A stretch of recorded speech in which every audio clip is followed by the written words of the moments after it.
The original lineup consisted of Blade, Morbius, Ghost Rider, Mordred the Mystic, and eventually Doctor Strange, with later versions having guys like Moon Knight show up as well to do whatever Moon Knight decided his gimmick was that week. So there's a bunch of spooky horror-themed characters rearing their heads in the MCU within the next 2 to 3 years. We must be forming the Sons. Except, still doesn't explain why Blade's voice landed a coveted teaser spot at the end of Eternals. Sure you're ready for that, Mr. Whitman?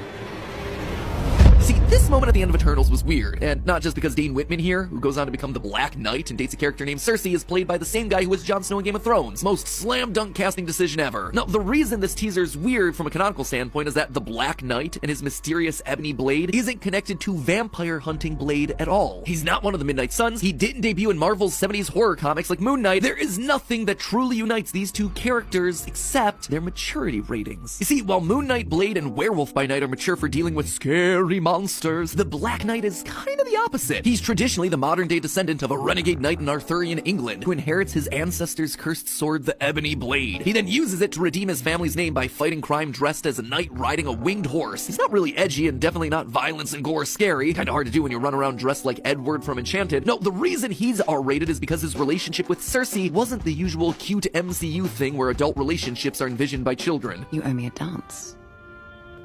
I really like you. I really like you too.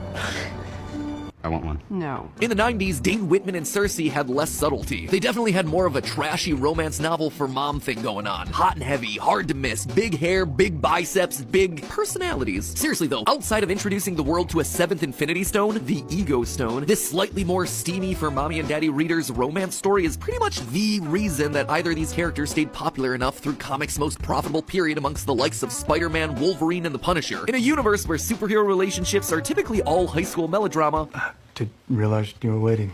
I would have joined you, but They used up all the hot water.